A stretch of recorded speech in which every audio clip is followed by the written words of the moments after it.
जिस हमास का खात्मा करने के लिए आईडीएफ गजा की गली गली छान रही है, अब वही हमास इजराइल के लिए सबसे बड़ी मुसीबत बन गया है। हमास के कई कमांडरों को ढेर करने के बावजूद इजराइल अभी तक गजा पर फतह हासिल नहीं कर पाया है।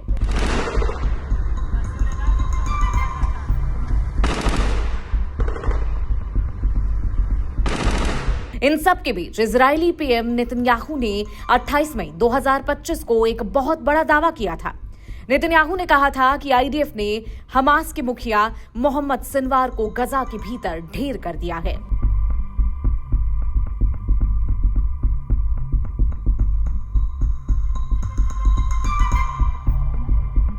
उस वक्त इजराइल ने दावा किया था कि सिनवार को खान यूनुस के यूरोपीय अस्पताल के नीचे एक सुरंग में मारा गया है, लेकिन अब आईडीएफ ने सिनवार के शव की बरामदगी की घोषणा भी कर दी है। आईडीएफ का कहना है कि उसे मोहम्मद सिनवार का शव यूरोपीय अस्पताल के नीचे एक सुरंग में मिल गया है। इजरायली सेना ने इसका एक वीडियो भी रिलीज किया है, जिसमें आईडीएफ के जवान अस्पताल के नीचे एक सुरंग में घुसते नजर आ रहे हैं।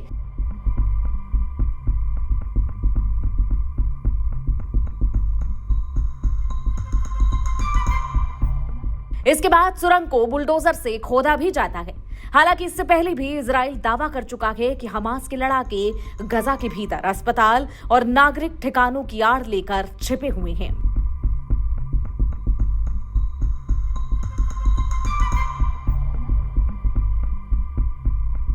इसको लेकर इजरायली सेना के ब्रिगेडियर जनरल एफी ड्रेफिन का कहना है कि मोहम्मद सिनवार का शव अस्पताल के इमरजेंसी रूम के ठीक नीचे मिला। डीएनए जांच सहित कुछ और टेस्ट से उसकी पहचान की गई है।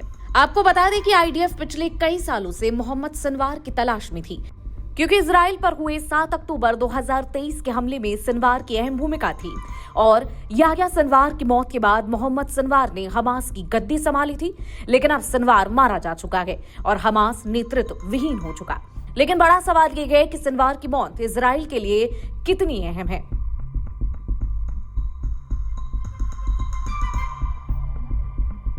तो आपको बता दें कि मोहम्मद सिनवार हमास के सबसे खूंखार कमांडरों में से एक था। इजरायली एजेंसियों की हिट लिस्ट में वो काफी लंबे वक्त से था। उसका जन्म 15 सितंबर 1975 को हुआ। वो सार्वजनिक रूप से कम दिखाई देता था और उसका परिवार 1948 के अरब इजरायल युद्ध के दौरान पलायन कर गजा पट्टी में बसा था। मोहम्मद सिनवार ने UNRWA द्वारा गजा में चलाए जा रहे स्कूल में पढ़ाई की थी। साल 1987 में वो हमास में शामिल हो गया। सिनवार को भूत के नाम से भी बुलाया जाता था, क्योंकि उसे मारना इजरायली सेना के लिए एक तरह से नामुमकिन था। वो कई बार इजरायल खुफिया एजेंसियों द्वारा किए गए हमलों में बच निकला था। वो बेहद गुप्त तरीके से अपनी गतिविधियों को चलाता था।